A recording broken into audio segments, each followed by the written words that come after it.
Hello बच्चों, very good evening. कैसे हो आप सभी? उम्मीद करता हूँ बहुत ही स्वस्थ मस्त होंगे और अपनी तैयारी में जुटे होंगे, शानदार तरीके से प्रिपरेशन कर रहे होंगे। बच्चों, आज के इस बेहतरीन सेशन के अंदर हम 12th biology NCERT chapter number 5 का पार्ट नंबर 2 डिस्कस करते हैं। सर जी, चैप्टर कौन सा है? तो आपके सामने वंशागति के आणविक आधार, molecular basis of inheritance. First part के अंदर कुछ फिल इन द ब्लैंक्स और कुछ एमसीक्यूज आपके सामने रखे थे। सारे बच्चों ने बहुत ही शानदार और दमदार काम किया मेरे साथ मिलकर के। बहुत अच्छी तरीके से आपने आंसर देने का प्रयास किया। ऐसे ही आप अपनी ऊर्जा को बरकरार रखिए, अपनी प्रिपरेशन को शानदार बनाए रखिए, लगातार जुड़िएगा, लगातार मेरे साथ में प्रयास कीजिएगा, सफलता अवश्य रूप से मिलेगी। आज के इस बेहतरीन सेशन का आगाज कर दिया जाए उससे पहले आज के सेशन को सारे के सारे विद्यार्थियों तक भेज दीजिएगा, सारे विद्यार्थी जुड़ करके इसका लाभ ले सकें। आज के इस बेहतरीन सेशन के अंदर पार्ट नंबर 2 के अंदर बनने वाले शेष एमसीक्यूज और बनने वाले फिल इन द ब्लैंक्स का बिल्कुल पोस्टमार्टम कर दिया जाएगा। जाना नहीं है, भागना नहीं है, फर्स्ट क्वेश्चन से लेकर के लास्ट क्वेश्चन तक जुड़ना है, करेक्ट आंसर देने का प्रयास करना है। बार बार प्रयास करोगे तब जाकर के आपका रिदम आएगा और एक समय ऐसा आ जाएगा आप बहुत अच्छे क्वेश्चन करने लग जाएंगे और आपका मनोबल, कॉन्फिडेंस बढ़ जाएगा और आप एग्जाम को आराम से क्रैक कर लेंगे। 2025 से पहले पहले एक बार फिर से नई गाड़ी के साथ में हम बढ़ते हैं, रिदम के साथ में, और नई प्रिपरेशन को आगे लेकर चलते हैं। पहला धमाका आपके सामने, साइटोसिन वह गवानिन के बीच में हाइड्रोजन बंधों की संख्या बताओ। बता दो साहब, पहले क्वेश्चन की खोपड़ी तोड़ दीजिएगा। यानी जी और सी के बीच में कौन सा बॉन्ड पाया जाता है? तो बिल्कुल देखो, एक होगा, तीन होंगे, चार होंगे, दो होंगे। तो क्या करने वाले हो यहाँ पर? कौन सा करेक्ट आंसर देने वाले हैं? बिल्कुल अजी सुनते हो, टी चाहिए 1 कप। तो देखो आपको पता है एडिनिन प्लस का गवानिन, और देखो ध्यान से देखना, और टी प्लस का सी बराबर का 1 होता है। ये अपने पास में चारगाफ का तुल्यांकी मॉडल है। याद रखना किसका है भाई? चारगाफ का तुल्यांकी मॉडल। ये बार बार आपके सामने आ रहा है, चारगाफ का तुल्यांकी है, यानी आप तुलना कर सकते हो। बच्चों याद रखना, यानी प्यूरिन पिरिमिडिन के साथ और पिरिमिडिन प्यूरिन के साथ में जुड़ता है, और कौन से बॉन्ड को बनाते हुए? हाइड्रोजन बॉन्ड को बनाते हुए। तो लाडले, जब एडिनिन थाइमिन के साथ में जुड़ेगा तब तो कैसा बॉन्ड बनाएगा? द्विव हाइड्रोजन बंध बना लेगा। यानी कैसा बंध बनाएगा? द्विव आबंध बोल सकते हो, द्विव बंध बोल सकते हो। और जब ये किसके साथ में जुड़ जाए? गवानिन के साथ में जुड़ जाए साइटोसिन, तो कैसा बंध बनाता है? त्रिआबंध या त्रिबंध बना करके जुड़ता है। तो 3 बॉन्ड पाए जाते हैं। डेफिनेटली जिन जिन बच्चों ने यहाँ पर बे ऑप्शन करेक्ट आंसर दिया है, सबका सही है भाई साहब, सबका सही है। बहुत ही खूब, पहला ही क्वेश्चन आपने तोड़ फोड़ दिया, बहुत अच्छा क्वेश्चन आपके सामने था। अब लाडले देखो, एक क्वेश्चन और आया आपके सामने, अनुवाद का क्या अर्थ है? देखो आपको मीनिंग बताना है किसका? ट्रांसलेशन का। किसका बताना है लाडले? ट्रांसलेशन का बताना है। अनुवाद का क्या अर्थ होता है? बच्चों क्या कहना चाहता है? डीएनए संश्लेषण होगा, प्रोटीन संश्लेषण होगा, आरएनए संश्लेषण होगा, राइबोसोम संश्लेषण होगा। यदि आपने अच्छे से ये टॉपिक पढ़ा है तो बिल्कुल सबका करेक्ट आंसर आने वाला है। शाबाश, बहुत अच्छे। दीजिए यहां पर करेक्ट आंसर, यहां आपके इस ऑप्शन के साथ में जाने वाले हैं। क्या बात है भाई, बहुत ही शानदार। देखो बच्चों किसकी बात कर रहा है अगला? अनुवाद की, ट्रांसलेशन की बात कर रहा है। देखो ये लाइन आपको सेंट्रल डोगमा सिद्धांत वाली तो भूलनी नहीं है कि जब डीएनए का निर्माण करेगा उसको हम रेप्लिकेशन कहते हैं। उसको हम क्या कहते हैं? रेप्लिकेशन। और रेप्लिकेशन के बाद में देखो क्या आता है? ट्रांसक्रिप्शन। क्या आता है अपने पास में? ट्रांसक्रिप्शन, यानी अनुलेखन। और मेरे लाडले किसका निर्माण कर देते हैं हम? एमआरएनए का। और एमआरएनए क्या काम करता है? ट्रांसलेशन करता है भाई साहब। ट्रांसलेशन यानी किसका काम करता है? वो अनुवाद का काम करता है। और बच्चों किसका फॉर्मेशन कर देता है? प्रोटीन का फॉर्मेशन कर देता है। तो बिल्कुल यहां पर अपने पास में क्या आ जाएगा? इसका भी बे ऑप्शन राइट हो जाएगा। यानी प्रोटीन संश्लेषण होता है ट्रांसलेशन, अनुवाद, अनुवादन की प्रक्रिया। बिल्कुल है जी सर, बिल्कुल है, बिल्कुल है, बिल्कुल है, बिल्कुल है। अब देखो डीएनए की लंबाई को प्राइम मापा जाता है। कितना हल्का क्वेश्चन लग रहा है लाडले कि डीएनए की लंबाई को मापने के लिए हम किसको काम में लेते हैं? सेंटीमीटर को, नैनोमीटर को, बीपी की संख्या में, या एंगस्ट्रम में मापते हैं? चलो भाई यहां पर दीजिए करेक्ट आंसर। यहां आप किस ऑप्शन के साथ में जाने वाले हैं? क्या बात है भाई, क्या बात है, क्या बात है, क्या बात है। ठीक है, तो अपने पास में कौन सा ऑप्शन है सर जी? यहां पर अपने पास में से या सी ओ या 3 नंबर ऑप्शन होगा। बीपी में क्या मापते हैं हम? डीएनए की लंबाई को मापते हैं। चलो भाई आगे बढ़ते हैं। अगला क्वेश्चन क्या कहना चाहता है? केंद्रक में मिलने वाली उस संरचना को जिसे न्यूक्लियोसोम एक के बाद एक मिलते हैं उसे क्या कहते हैं? एक और डीप एनसीईआरटी लाइन आपके सामने आपके मोबाइल स्क्रीन के ऊपर है। केंद्रक में मिलने वाली उस संरचना को जिसे न्यूक्लियोस, जिसमें देखो क्या है, जिसे न्यूक्लियोसोम एक के बाद एक मिलते हैं, उसे किसके नाम से जानते हैं? रेप्लिसोम, प्रतिकृति, डीएनए पैकेजिंग और क्रोमेटिन। 4 ऑप्शन आपके सामने हैं। यहां आप किस ऑप्शन के साथ में जानने वाले हैं? दीजिए करेक्ट आंसर। बिल्कुल बिल्कुल बच्चों, बिल्कुल बिल्कुल, जी हाँ एकदम सही है। यहां पर अपने पास में क्या आ जाएगा? द ऑप्शन हो जाएगा, क्रोमेटिन यहां पर करेक्ट आंसर होने वाला है। अब देखो बात करते हैं, वह एमआरएनए जिसमें केवल एक सिस्ट्रॉन या देखो प्रोटीन के एक अणु के संकेत अनुलेखित होते हैं, उसे किसके नाम से जानते हैं? यदि आपने अनुलेखन की प्रक्रिया को ढंग से पढ़ा है तो वहां पर आपको ये 2 चीजें देखने को मिली। एक बच्चों आपके पास में मोनोसिस्ट्रोनिक है, एक आपके पास में पॉलीसिस्ट्रोनिक है। तीसरा कह रहा है कि इनमें से कोई नहीं, और चौथा कह रहा है कि ए व ब दोनों हैं। बच्चों यहां 2 आप करेक्ट आंसर। वह एमआरएनए जिसमें एक सिस्ट्रोन अर्थात प्रोटीन के एक अणु के संकेत अनुलेखित होते हैं, उसे किसके नाम से जानते हैं?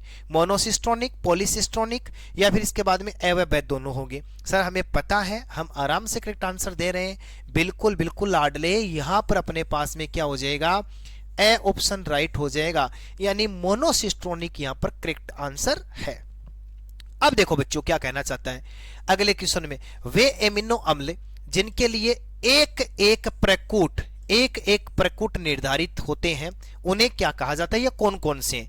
मिथियोनिन, ट्रिप्टोफेन, वेलिन, या द ऑप्शन में क्या कह रहा है कि यहां पर ए व ब दोनों होगा। शाबाश, वो एमिनो एसिड आपको बताने हैं कि जिनके अंदर एक एक प्रकूट निर्धारित होता है।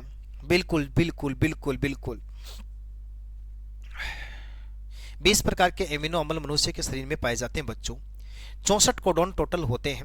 तो कई बार ऐसा देखने को मिलता है कि जो एक एमिनो अम्ल होता है उसे कई बार एक से अधिक प्रकूट कोडित करता है, लेकिन उन 20 एमिनो अम्ल में से 2 एमिनो अम्ल ऐसे होते हैं जिनके लिए केवल एक एक कोडोन होगा, चाहे वो इरिसिया कोलाई जीवाणु के अंदर हो, चाहे मनुष्य के अंदर हो, चाहे पेड़ के अंदर हो, किसी के अंदर भी ऐसा हो। तो बच्चों वो कौन कौन है? एक तो है मिथियोनिन और एक है ट्रिप्टोफेन, यानी यहाँ पर ए व ब दोनों होंगे। तो डेफिनेटली यहाँ पर अपने पास में द ऑप्शन करेक्ट हो जाएगा। अब देखो अगला क्वेश्चन, डीएनए के अक्षर निवर्तन आंकड़े किसने प्रस्तुत किए? क्या बात है, बहुत अच्छा क्वेश्चन है। चारगाफ ने, विल्किंस ने, ग्रिफिथ ने, सेंगर ने। शाबाश। डीएनए के अक्षर निवर्तन आंकड़े किसने प्रस्तुत किए थे? ए ब स द। 4 ऑप्शन आपके मोबाइल स्क्रीन के ऊपर हैं। बिल्कुल शाबाश बच्चों, बहुत ही खूब, बहुत ही शानदार। दम लगा दो पूरा का पूरा। जी हाँ बिल्कुल, देखो सब बच्चों का यहाँ पर करेक्ट आंसर आना चाहिए। ब ऑप्शन राइट हो जाएगा। देखो किसने दिया था? विल्किंस व फ्रैंकलिन नामक वैज्ञानिक ने डीएनए के अक्षर निवर्तन आंकड़े प्रस्तुत किए थे। बच्चों इन आंकड़ों के आधार पर एक वैज्ञानिक आया वॉटसन, है ना, और वॉटसन नामक वैज्ञानिक किसके साथ में काम करता है? क्रिक के साथ में। और क्रिक के साथ में काम करके वॉटसन व क्रिक ने डीएनए का कौन सा मॉडल दे दिया था? तो डबल हेलिक्स मॉडल का प्रतिपादन किया था। ठीक है ना। वो किससे प्रभावित हुआ था? विल्किंस से, देखो यहां पर लिखा हुआ है, और फ्रैंकलिन के अक्षर निवर्तन आंकड़ों से प्रभावित होकर वॉटसन व क्रिक नामक वैज्ञानिक ने सन 1953 के अंदर यानी 1953 के अंदर double helix model of DNA दिया था। ठीक है। अब आगे बढ़ो। ओकाजाकी खंड किस घटना से संबंधित है? देखो अनुलेखन से, अनुवादन से, विलोपन से, प्रतिकृति यन से। ओकाजाकी खंड किस घटना से संबंधित है? बच्चों जब देखो बात करते हैं हम रेप्लिकेशन की, और रेप्लिकेशन में भी डीएनए का जब रेप्लिकेशन पढ़ते हैं मेरे लाडले, तो हमें पता कि सेमी कंजर्वेटिव मेथड के द्वारा होता है। यानी किस विधि के द्वारा होता है? तो अर्धसंरक्षी विधि के द्वारा होता है। होता है या नहीं होता है? बिल्कुल होता है। देखो अर्धसंरक्षी विधि के द्वारा होता है। अब ये जो खंड बन गया है ये सतत बनता है, लेकिन ये वाला जो टुकड़ा बनता है वो टुकड़ों में बनता है, असतत बनता है। और बनने वाले असतत खंड को किसके नाम से जानते हैं? ओकाजाकी खंड के नाम से जानते हैं। बात समझ पा रहे हो ना? किसके नाम से जानते हैं? ओकाजाकी खंड के नाम से जानते हैं। जैसे मैंने बोला ये 5 एंड है, और ये अपने पास में 3 एंड है, और ये 3 एंड है और 5 एंड है। तो देखो इस प्रकार से ये इसका निर्माण होता है, ये इस प्रकार से बनेगा। तो ये जो टुकड़ों में बन रहा है इसको ओकाजाकी खंड कहते हैं। और ये किससे संबंधित होता है? रेप्लिकेशन से संबंधित होता है, अर्थात प्रतिकृति यंत्र से संबंधित होता है, द ऑप्शन से संबंधित होता है। चलो आगे बढ़ते। एमिनो अम्ल का सक्रियण किस एंजाइम के द्वारा होता है? देखो एमिनो एसिड का एक्टिवेशन की बात करते हैं, किसकी बात करते हैं? एक्टिवेशन के लिए जाइमेज enzyme, kinase, amino acyl synthetase enzyme, या फिर आप कह सकते हो यूरिएज एंजाइम। शाबाश। जब हम अनुवादन की प्रक्रिया पढ़ते हैं तब अपने पास में आता है कि एमिनो एसिड जो होते हैं 20 प्रकार के एमिनो अम्ल कोशिका द्रव्य में इनएक्टिव फेज के अंदर पाए जाते हैं। जब ट्रांसलेशन की प्रक्रिया होती है तो उस समय पहले एंजाइम क्या होते हैं, यानी एक्टिव फॉर्म में आते हैं, और एक्टिव फॉर्म में उनको लाने के लिए एक विशेष प्रकार का एंजाइम काम करता है जो इन 4 एंजाइमों में छुपा हुआ है। साहब हमें पता है, वो इतना बड़ी लाइन लिखी है, इसका मतलब वो ही हो सकता है, तो याद रख लेना।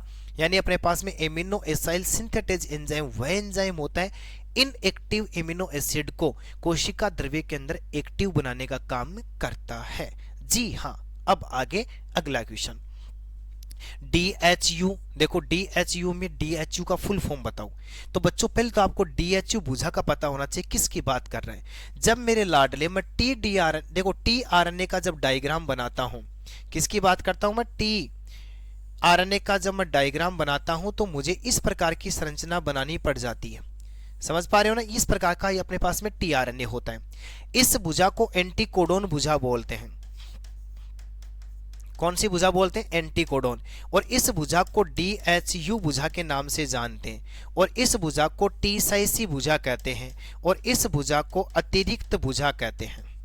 ये अपने पास में tRNA वाला है, और यहां पर आपको पता है ये CCA जुड़ा होता है 5 एंड, और ये इसका 3 एंड वाला सिरा होता है। समझ पा रहे हो ना? तो इस tRNA के अंदर पाए जाने वाले DHU के फुल फॉर्म बनती है डाईहाइड्रोक्सी यूरिडीन। क्या बनती है? Dihydroxy uridine. क्या बनती है? Dihydroxy uridine. मतलब बे ऑप्शन यहां पर राइट होगा। कौन सा ऑप्शन राइट होगा? बे ऑप्शन राइट होगा।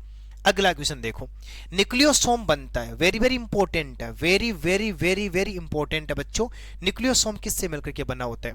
देखो देखो यहां पर 2 लिखा, 2Ha 2Hb, देखो H2A H2B 3H3H4 से ऋणावेशित डीएनए के, ओहो ऋणावेशित डीएनए के, थोड़ा ध्यान देना यहाँ पर इन्होंने क्या किया है, यहाँ पर अच्छी तरीके से देखना। ऋणावेशित डीएनए के मैं यहाँ लिख देता हूँ, यहाँ गड़बड़ है। 1/3/4 चक्कर से, अ व ब दोनों से, और इनमें से नहीं। अब बताओ न्यूक्लियोसोम किससे बनता है? वेरी वेरी इंपॉर्टेंट है। जब देखो क्या होता है, जैसे ये स्टोन अष्टक होता है, इस स्टोन अष्टक के चारों ओर इस प्रकार से क्या हो जाता है अपने पास में, देखो यानी क्या होता है, डीएनए जो होता है वो कुंडलन बनाता है और न्यूक्लियोसोम का निर्माण करता है। तो बच्चों देखो यहाँ पर क्या होता है, H2A H2B ये स्टोन होते हैं, H3 और H4, इन प्रत्येक के क्या होते हैं? 2-2 अणु होते हैं। प्रत्येक के कितने कितने अणु होते हैं? 2-2 अणु होते हैं, तभी तो अष्टक नाम पड़ गया। तो देखो हमने लिखा ये बिल्कुल सही है पहला, और इसके चारों ओर 1/3/4 2.25 कुंडलन किसके पाए जाते हैं? ऋणावेशित डीएनए के पाए जाते हैं। तो डेफिनेटली लाडले यहाँ पर अपने पास में न्यूक्लियोसोम के लिए सही ऑप्शन राइट हो जाएगा। अगला क्वेश्चन देखो बच्चों, एक न्यूक्लियोसोम अणु दूसरे न्यूक्लियोसोम अणु से जुड़ता है mRNA द्वारा, लिंकर डीएनए द्वारा, tRNA द्वारा, या फिर स्टोन डीएनए द्वारा, स्टोन द्वारा डीएनए द्वारा नहीं, सॉरी, स्टोन द्वारा। एक न्यूक्लियोसोम अणु दूसरे न्यूक्लियोसोम अणु के द्वारा कैसे जुड़ जाता है? वेरी वेरी इंपॉर्टेंट है बच्चों, बहुत अच्छा क्वेश्चन आपके सामने देखने को मिला। सारे बच्चों को याद रखना है, एक लिंकर डीएनए होता है जिसका नाम देखो, लिंकर डीएनए जिसके अंदर H1 स्टोन पाया जाता है बच्चों, H1 स्टोन। तो यहां पर अपने पास में करेक्ट आंसर क्या हो जाएगा? बे ऑप्शन हो जाएगा। एक न्यूक्लियोसोम अणु दूसरे न्यूक्लियोसोम अणु के द्वारा लिंकर डीएनए या H1 स्टोन के द्वारा जुड़ता है। न्यूक्लियोसोम में डीएनए के दोनों सिरे जुड़े होते हैं, H2A द्वारा, H3A द्वारा, लिंकर स्टोन द्वारा, H3 व H4 द्वारा। शाबाश। एक और अच्छा क्वेश्चन आपके सामने आया है, तो बेटा मैंने थोड़ी देर पहले बता दिए, ये सारे क्वेश्चन देखो आप डीप जाने का प्रयास करो। मैंने एनसीईआरटी के कैसे कैसे शानदार से लाइनों को क्वेश्चन के रूप में आपके सामने मेड करके रख दिया। न्यूक्लियोसोम के डीएनए के दोनों सिरे जो होते हैं ना बच्चों, वो किसके द्वारा जुड़े थे? लिंकर स्टोन के द्वारा जुड़े रहते हैं। अगला क्वेश्चन देखो कितना शानदार सा है। देखो क्या कह रहा है कि SNRNP का पूरा नाम बताओ। लघु केंद्रकीय राइबोन्यूक्लियो प्रोटीन होता है, लघु केंद्रकीय राइबोन्यूक्लियोटाइड होता है, लघु केंद्रकीय राइबो शर्करा होता है, या फिर द ऑप्शन में लिखा हुआ है कि ये सभी सही हैं। यहां आप किस ऑप्शन के साथ में जाने वाले हैं? शाबाश, SNRNP का नाम बताना है। हाँ बिल्कुल, देखो यहां अपने पास में क्या आ जाएगा, एक नंबर ऑप्शन हो जाएगा, लघु केंद्रीय राइबोन्यूक्लियोप्रोटीन हो जाएगा, यानी अपने पास में ए ऑप्शन राइट हो जाएगा। अब बच्चों देखो क्या कहना चाहता है, कूटलेखन अनुक्रम या अभिव्यक्ति अनुक्रमों को कहा जाता है वेक्टेक यानी एक्सॉन, इंट्रॉन लिखा हुआ बच्चों, ये इंट्रॉन और संबंधन स्प्लाइसिंग, या फिर इसके बाद में द ऑप्शन राइट होगा। यहां आप किस ऑप्शन के साथ में जाने वाले हैं? अच्छे बच्चों की तरह इस क्वेश्चन की खोपड़ी तोड़ना बिल्कुल नहीं भूलना है। एक और अच्छा क्वेश्चन आपके सामने लाडले, तो हमें पता है कूटलेखन अनुक्रम की बात जब करते हैं या अभिव्यक्ति सीक्वेंस की बात करते हैं, तो जो अपने आप को व्यक्त कर लेता है बच्चों, उसको हम किसके नाम से जानते हैं? व्यक्तेक के नाम से। अर्थात सर जी उसको किसके नाम से जानते हैं? हम एक्सॉन के नाम से जानते हैं। वेरी इंपॉर्टेंट क्वेश्चन एक बार फिर आपके सामने। अगला देखो, निम्न में से किसके द्वारा दमनकारी प्रोटीन का निर्माण होता है? यदि आपने अच्छे से पढ़ा है तो इस क्वेश्चन का तो करेक्ट आंसर सारे विद्यार्थी देने वाले हैं। वर्धक जीन के द्वारा होगा, नियामक जीन के द्वारा होगा, प्रचालक जीन के द्वारा होगा, या फिर ये सभी होगा। देखो किसकी बात कर रहा है अगला, दमनकारी प्रोटीन की बात कर रहा है। जब लेकोपोरिन की बात करते हैं ना बच्चों, तो आपको याद होगा, मैंने रटा रखा है, एक शब्द याद रखना, पीपो। इस प्रकार से अपने पास में आ जाएगा पीपो, और इसके बाद में अपने पास में ZY और A आ जाएगा, ठीक है ना। और ये जो ZYA जो होती है ना, ये तो होती है संरचनात्मक प्रोटीन। कैसी प्रोटीन होती है? संरचनात्मक प्रोटीन, ठीक है साहब, अपने पास में संरचनात्मक प्रोटीन होती है, और ये अपने पास में नियामक प्रोटीन होती है। तो इसके अंदर देखो आई जो होती है ना, आई ध्यान से समझना, आई ये क्या काम करती है? देखो अनुलेखन विधि के द्वारा, है ना, दमनकारी mRNA बनाने का काम करती है। कैसा mRNA बनाती है? दमनकारी mRNA। और बच्चों ये दमनकारी mRNA जो है आगे जाकर के दमनकारी प्रोटीन बनाने का काम करता है।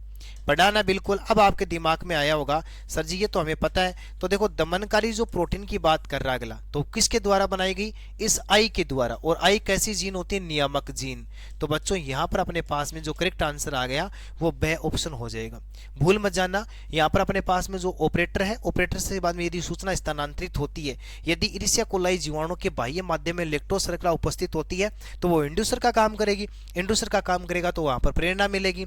तो देखो यहाँ पर क्या जो बनने वाली जो प्रोटीन होती है, यानी यहाँ पर कौन सी प्रोटीन बनती है? निष्क्रिय प्रोटीन बनती है। फिर क्या होगा? उसके साथ में जैसे जुड़ जाएगा लैक्टोज, तो ये सूचना आगे स्थानांतरित होगी। और ZYA क्या काम करते हैं? बीटा ग्लैक्टोसाइडेज, और आपको याद रखना परमिएज और ट्रांस एसिटिलेज को बना देते हैं, जो लैक्टोज को ग्लैक्टोज प्लस ग्लूकोज में तोड़ने का काम है करते हैं। तो इस प्रकार का आपको करेक्ट आंसर ध्यान रखना है। अब देखो क्या कहना चाहता है अगला क्वेश्चन, NHGRI का पूरा नाम बताओ। एनसीईआरटी में एक और डीप लाइन मुझे मिली जो आपके सामने मैंने फुल फॉर्म के रूप में रख दी। देखो क्या कहता है, national human genome research institute होता है, national heavy gene research institute होता है, national health gene research institute होता है, या फिर सारे के सारे सही हैं। कितनी अच्छी लाइन हो सकती है बच्चों। डीप गया हूं मैं, 2 बार रफ कॉपी में लिख करके याद कर लेना। इसके अंदर अपने पास में जो करेक्ट आंसर तो निकल के आएगा वो अपना फर्स्ट ऑप्शन हो जाएगा, यानी NHGRI का मतलब national human genome research institute होता है। ठीक है, अब अगला क्वेश्चन, इसका करेक्ट आंसर सारे विद्यार्थी सबसे पहले देने का प्रयास करेंगे। अनुवादन की प्रक्रिया होती है माइटोकॉन्ड्रिया की सरफेस पर, राइबोसोम की सरफेस पर, केंद्रक की सरफेस पर, या फिर सारे के सारे ऑप्शन सही है। बताओ भाई, अनुवादन की प्रक्रिया कहां होती है? ट्रांसलेशन जो प्रोसेस होता है वो आपको कहां देखने को मिलेगा? ट्रांसलेशन देखो सीधा सीधा याद रख लेना, खोपड़ी में फिट कर लेना। जब मैं ट्रांसलेशन की बात करूंगा, मतलब किसकी बात करूंगा मैं? अनुवादन या अनुवाद की बात करूंगा, तो आपके तुरंत समझ में आ जाएगा कि अगला किसका फॉर्मेशन करने जा रहा है? प्रोटीन का फॉर्मेशन करने जा रहा है। भाई हमें पता है कि अनुवादन की प्रक्रिया में प्रोटीन का निर्माण होगा, बिल्कुल होगा। अब बच्चों आपको यह भी पता होना चाहिए कि प्रोटीन का निर्माण किस कोशिकांग के अंदर होता है? राइबोसोम के अंदर होता है। होता है या नहीं होता है? बिल्कुल होता है। सर जी बिल्कुल राइबोसोम को क्या कहा जाता है? तो आपको याद रखना है कि राइबोसोम को प्रोटीन की फैक्ट्री कहते हैं, factory of protein, that is known as ribosome. तो देखो इसको क्या कहा जाता है? प्रोटीन की फैक्ट्री कहा जाता है। अब आपको पता प्रोटीन की फैक्ट्री राइबोसोम है, इसका मतलब अनुवादन की प्रक्रिया किसके अंदर हो जाएगी भाई साहब? राइबोसोम की सतह पे हो जाएगी। समझ में आया या नहीं आया? उम्मीद करता हूं सारे बच्चों को समझ में आया होगा। स्क्रीनशॉट भी ले सकते हैं और पीडीएफ आपको मिलने वाली है। अब देखो, डीएनए पर निर्भर डीएनए पॉलीमरेज द्वारा बहुलीकरण किस दिशा में होता है? कितना अच्छा क्वेश्चन हो सकता है। यूज कीजिए कॉमन सेंस और आंसर दीजिए 3 एंड से 5 एंड दिशा में, 3 एंड 5 एंड व 5 एंड 3 एंड दोनों दिशा में, या फिर 5 एंड से 3 एंड दिशा में, या फिर 5 एंड से 5 एंड दिशा में। अब आप हमें बेवकूफ मत बनाओ, 5 एंड से 5 एंड तो होती नहीं है सर जी, इसलिए आपके 4 नंबर ऑप्शन को हम डिलीट करते हैं। सारे बच्चे इसको डिलीट कर रहे हैं। अब आपके सामने बचे हैं 3 ऑप्शन, इनमें से एक छुपा रुस्तम है जो यहाँ पर गायब हो रखा है, उसको आपको सामने लाना है, जो आपको ये बता देगा कि डीएनए निर्भर, देखो डीएनए पर निर्भर डीएनए पॉलीमरेज का जो पोलराइजेशन जो होता है, बहुलीकरण जो होता है, वो किस डायरेक्शन में होगा। तो बिल्कुल यहां पर लाडले एक और धमाका आपके सामने, और आपको करेक्ट आंसर देना है बे ऑप्शन 3 एंड 5 एंड और 5 एंड 3 एंड दिशा के अंदर होता है। ठीक है, अब देखो अगला क्वेश्चन क्या कहना चाहता है। लेक ओपेरोन जो परिकल्पना है या संकल्पना है बच्चों में, स्ट्रक्चरल जीन की बात मैं यदि करूं, संरचनात्मक जीन का सीक्वेंस की बात करनी है, सबसे पहले कौन होगा, उसके बाद में कौन होगा, उसके बाद में कौन होगा। तो बच्चों मैं एक बार फिर से आपके सामने बना देता हूं। जब मैं लेक ओपेरोन को पढ़ाऊंगा तो आपके सामने मैं बार बार एक ही शब्द लिखूंगा, पिप्पो जेडवाई है। क्या लिखूंगा? पिप्पो जेडवाई है। अब देखो ये जो पिप्पो जेडवाई है ना, इसके अंदर ये जो पिप्पो है, इसके बारे में तो मैंने आपको बताया था कि ये कैसी जीन होती है, चारों ही नियामक जीन है भाई। कैसी है? नियामक।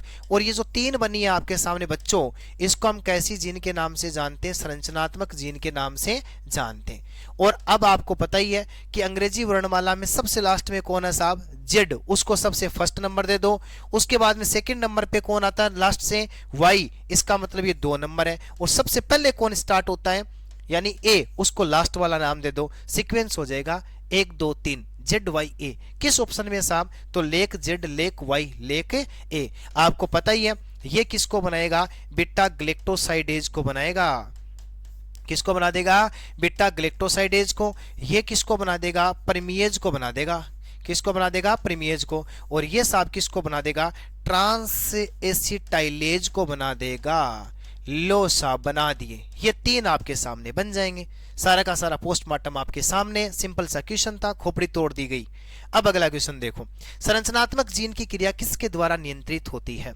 जब स्ट्रक्चरल जीन का हम कंट्रोल करते हैं तो ऑपरेटर के द्वारा, प्रमोटर के द्वारा, लाइगेज के द्वारा, रेगुलेटरी जीन के द्वारा।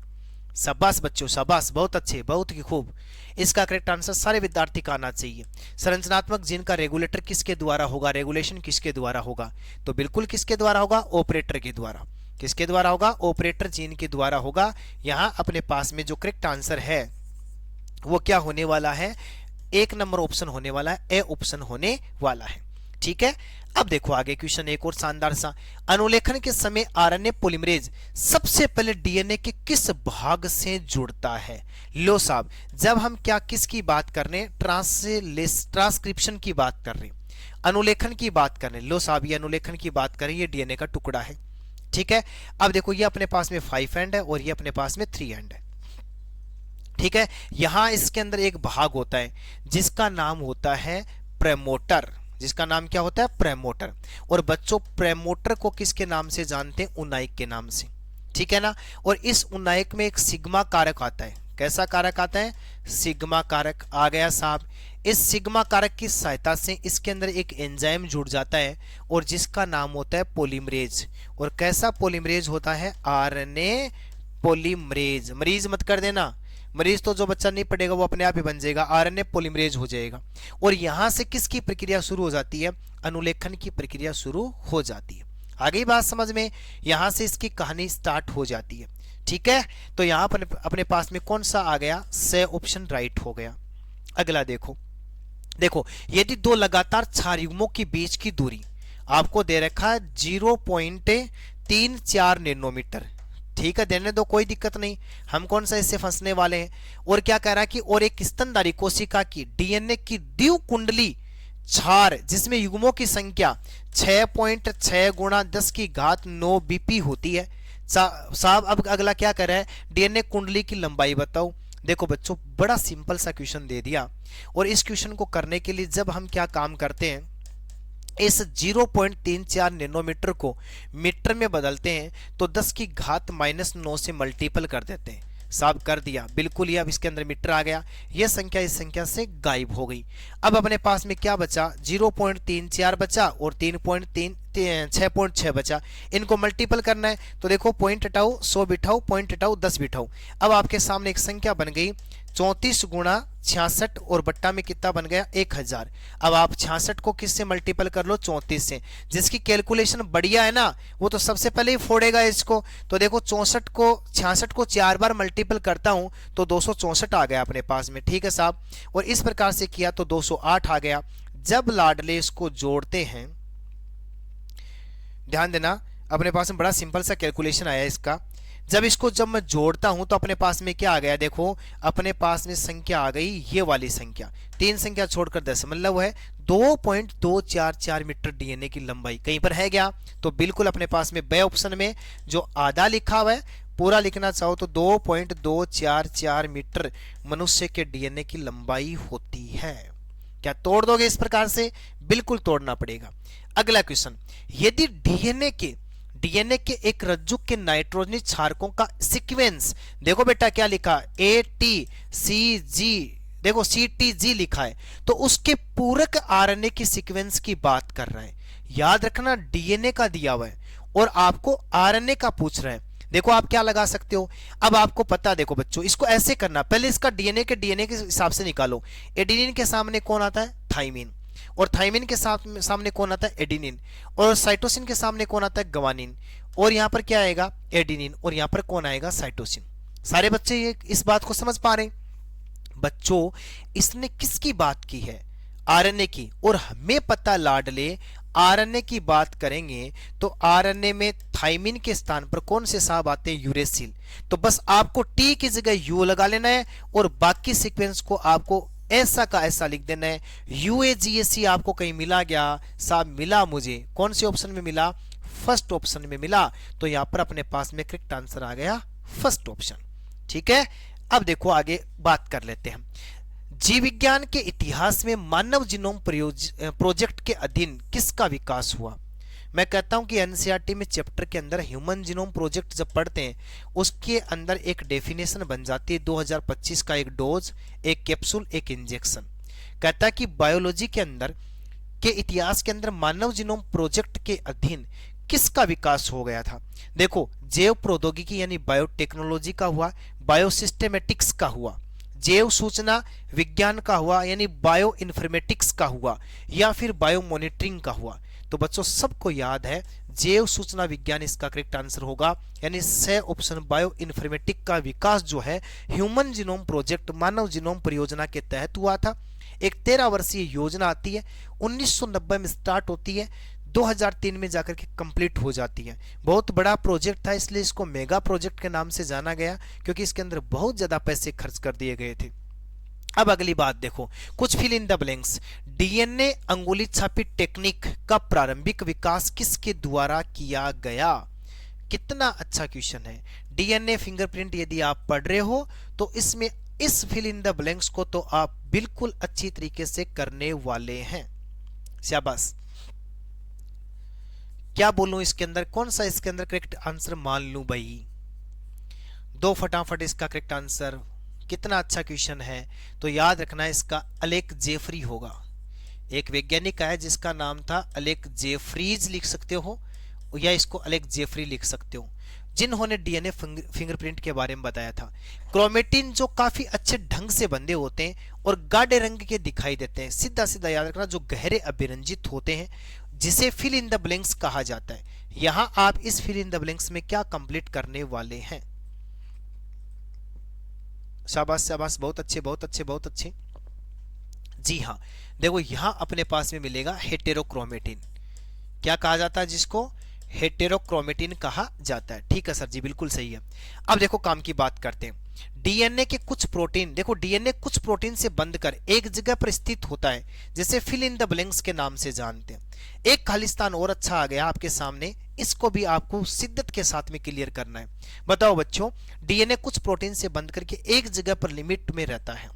यदि मैं बात करूं डीएनए पैकेजिंग की। तो मैंने ई कोली जीवाणु के अंदर और मनुष्य के अंदर बहुत शानदार बताया था बच्चों। यदि इसकी बात करें तो इसको हिंदी में आपको लिखना केंद्र काभ है, ठीक है ना, जिसको आप क्या लिखोगे अंग्रेजी में, न्यूक्लियोइड, न्यूक्लियोइड लिख दोगे आराम से, तो ये इसके अंदर आएगा। देखो फिल इन द ब्लैंक्स वह प्रक्रिया है जिसमें एमिनो अम्ल के बहुलकन से पॉलीपेप्टाइड श्रृंखला का निर्माण होता है।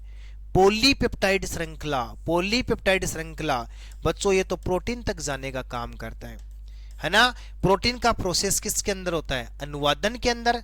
अरे साहब रूपांतरण के अंदर होता है ना, किसके अंदर होता है, रूपांतरण के अंदर, यानी किसके अंदर होता है, अनुवादन के अंदर। VNTR variable number of tandem repeat अनुषंगी डीएनए की श्रेणी से संबंधित है, इसलिए इसे खालिस्तान कहते हैं, इसलिए इसे खालिस्तान कहते हैं। बताओ इस फिल इन द ब्लैंक्स में क्या करने वाले हो, सारे के सारे इस खालिस्तान को बताओ भाई।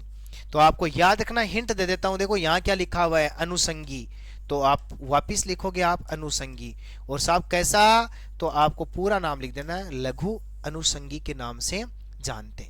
इस प्रकार से बच्चों आज के इस बेहतरीन सेशन के अंदर हमने एनसीईआरटी चैप्टर नंबर 5 का पार्ट नंबर 2 डिस्कस किया, वंशागति के आणविक आधार, मोलिकुलर बेसिस ऑफ इनहेरिटेंस, जिसके अंदर कुछ इंपॉर्टेंट एमसीक्यूज थे और कुछ फिल इन द ब्लैंक्स थे। पार्ट फर्स्ट और पार्ट सेकंड को आप दोहरा करके बहुत अच्छा प्रिपरेशन कर सकते हैं, पूरा दम लगा दीजिएगा। इसी प्रकार की धमाकेदार क्लास के साथ में हम फिर मिलेंगे, तब तक के लिए पढ़ते रहिए, मस्त रहिए, धन्यवाद, थैंक्स अ लॉट।